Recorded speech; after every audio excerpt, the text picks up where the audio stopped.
Durante 2012 organizamos Juntos para detener la escalada bélica mundial. Cada vez más personas se fueron sumando alrededor de todo el mundo, personas que entendieron que la situación es la más preocupante de los últimos 40 años. Fuimos cubriendo cómo los líderes mundiales de las naciones trabajaron para frenar la amenaza proveniente de Estados Unidos, Gran Bretaña, Arabia Saudita y la OTAN.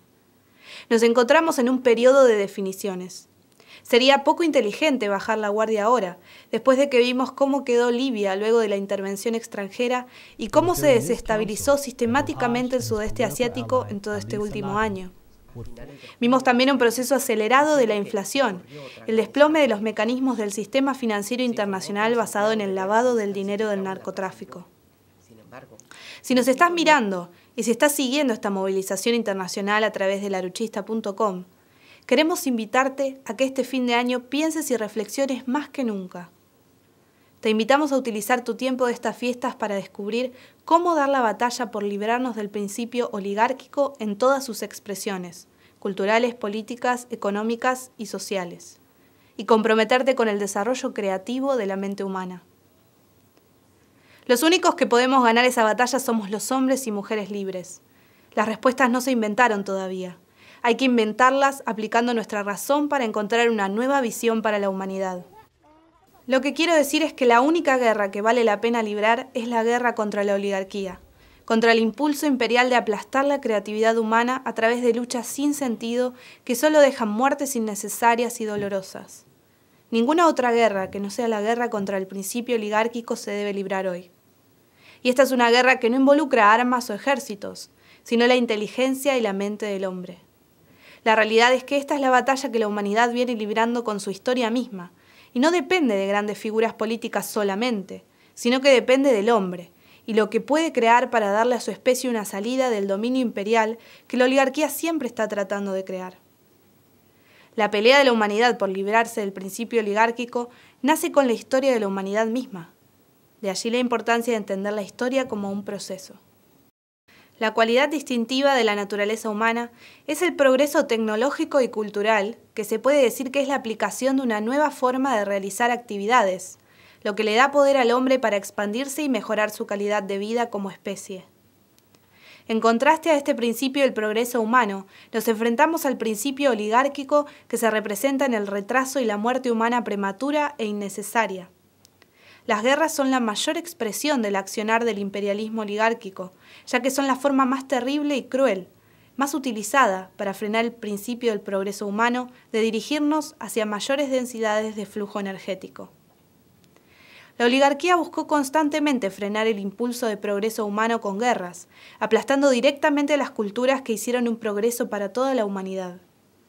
Pero a pesar de que nunca nos libramos de la oligarquía o el imperio, el principio de avanzar hacia estados superiores de densidad de flujo energético nunca se pudo frenar por completo, porque es la cualidad distintiva del ser humano.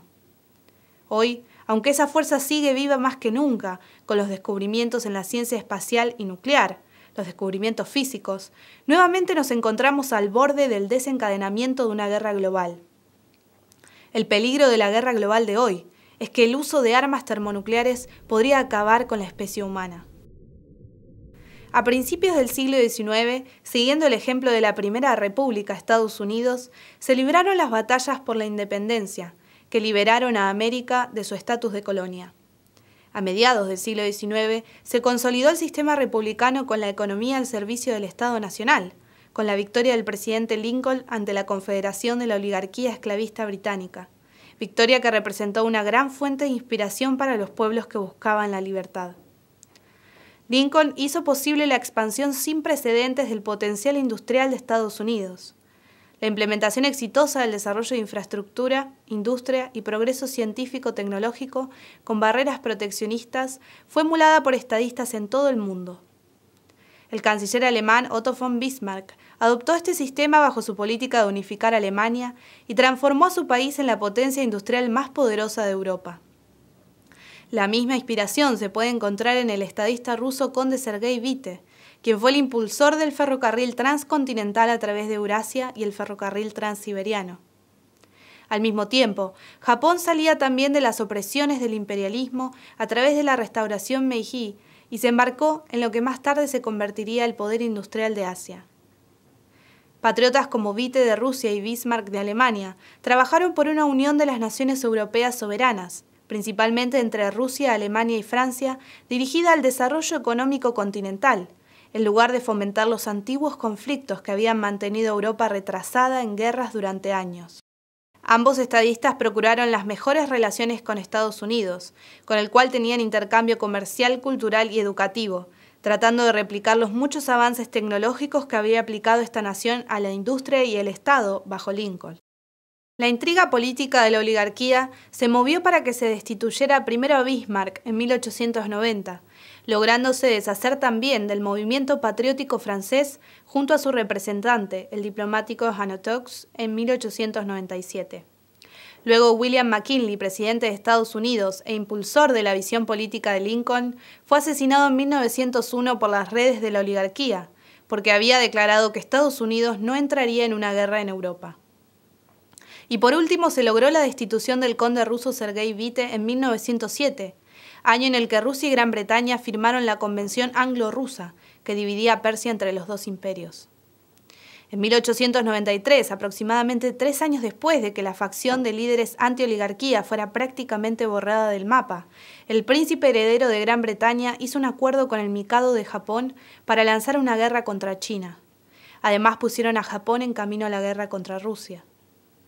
Al mismo tiempo, los británicos aseguraron una triple alianza con Francia y Rusia en contra de Alemania.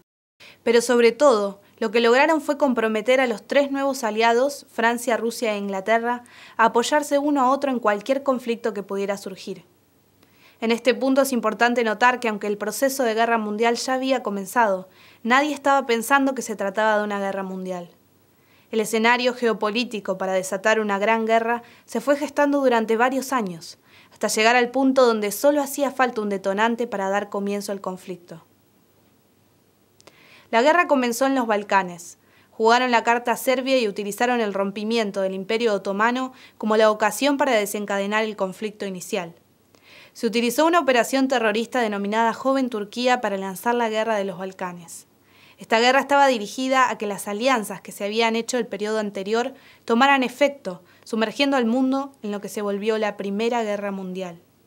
A finales de la guerra, los vencedores liderados por el Imperio Británico impusieron condiciones de paz que fueron consistentes con sus objetivos de guerra, el Tratado de Versalles. No solo el tratado formal para garantizar que no se repitiera el proceso que había surgido bajo Bismarck, McKinley y Witte, sino que además se realizaron los acuerdos secretos de Sykes-Picot entre Francia y Gran Bretaña, mientras transcurría la guerra, creando una división geopolítica en el Medio Oriente donde redefinieron fronteras artificiales para asegurar una situación de desestabilización continua en una región estratégica. El Tratado de Versalles sometió a Alemania, anteriormente la mayor potencia industrial luego de Estados Unidos, a años de políticas de austeridad brutal que desencadenaron la hiperinflación de 1923. Estas medidas destruyeron la moral del pueblo alemán, lo cual posibilitó la llegada de Hitler al poder, un movimiento fascista en Europa y Asia que era financiado y apoyado desde Gran Bretaña y Wall Street. Estos movimientos fascistas eran el modelo que la oligarquía pretendía aplicar en todo el mundo, un libre comercio brutal basado en la esclavitud y una reducción masiva de la población. Pero el impulso de la humanidad hacia nuevos y mejores estadios, la pelea por el desarrollo libre, siguió existiendo y peleando por su lugar principal y por desterrar al imperialismo de la historia del hombre. Al mismo tiempo que la oligarquía seguía aplicando su sistema fascista y queriendo extenderlo más y más, hasta involucrar nuevamente al mundo entero en una Segunda Guerra Mundial. La Guerra de Vietnam, las guerras civiles en África y lo que se denominó guerras sustitutas, que fue el incentivo a las facciones terroristas por parte de Gran Bretaña y Estados Unidos contra la Unión Soviética, no lograron frustrar la llegada del hombre a la Luna y la nueva plataforma de tecnología espacial y nuclear que esto trajo consigo, y que representó un gran salto en la calidad de vida y densidad energética bajo la cual vive aún hoy la humanidad. Sin embargo, con la amenaza de utilizar los avances en la tecnología nuclear para destruir al hombre, la oligarquía sí logró frustrar la vuelta del hombre hacia una plataforma de desarrollo acelerado en el espacio. Cerramos el año con la aprobación del despliegue de nuevo armamento de guerra en la zona del sudoeste asiático. La alianza de la OTAN comprometió 2 países europeos junto a Estados Unidos a enviar misiles a Turquía. Los misiles Patriot, que se emplazarán a 150 kilómetros de la frontera con Siria, representan un elemento de tensión adicional en la zona del sudoeste asiático balcanizada. El jefe del Estado Mayor de las Fuerzas Armadas de Irán advirtió a Turquía que sus planes para desplegar los misiles Patriot de manufactura estadounidense forman parte de un plan de Occidente para generar una guerra mundial. Los misiles Patriot son amenazadores. Cada uno de ellos es un punto negro en el mapa que crean el marco para una guerra mundial. Cualquier militar veterano o analista puede ver esto con facilidad y predecir el futuro. Barack Obama, quien ha comprobado ser uno de los factores principales de apoyo al terrorismo y envío de armas y encubrimiento al narcotráfico, continuará en el cargo en los próximos 4 años, a menos que los estadounidenses lo enjuicien por sus crímenes de guerra. Ahí es donde nos encontramos hoy. El principio imperial destructivo tiene la capacidad de eliminar no a millones, sino casi la totalidad de la especie humana, por el uso de armas termonucleares. Y esa es ni más ni menos la pelea que estamos dando contra el principio oligárquico. Esta pelea no se gana con armas nucleares, ya que el uso de una de esas armas es precisamente lo que puede desatar el caos. Esta pelea se gana con la aplicación efectiva del cambio de la cultura humana, derrotando de una vez y para siempre el principio del imperialismo. La humanidad no puede seguir viviendo mitad libre, mitad esclava. Tenemos que ganar efectivamente. No podemos asegurar la existencia de la humanidad si no le ganamos al principio oligárquico. Y ganar significa moverse hacia adelante a tecnologías superiores, a órdenes superiores de las cosas. Evolucionar, autoevolucionar. Redefinir lo que significa ser parte de la especie humana. Necesitamos que te movilices y ayudes a difundir estas declaraciones para que lleguen al nivel más alto posible, a las personalidades políticas y sociales capaces de proclamarse por esta causa, a los medios de comunicación y a todas tus redes. Todo el material para entender mejor lo que está pasando lo puedes encontrar en nuestra página Paremos la Tercera Guerra Mundial. Comunícate con nosotros directamente a laluchista@gmail.com o a través de la página de contacto. Imprimí este material para distribuirlo en tu universidad o tu trabajo. Publica y reproducí el video Imposible sobrevivir en tu programa, en tu radio, en tu canal. Y por último, contactanos para entrevistas y para hacer conferencias en vivo, vía internet en tu universidad. No importa en qué ciudad o país te encuentres. Esta pelea es de todos y la solución está en todos. Contamos con vos.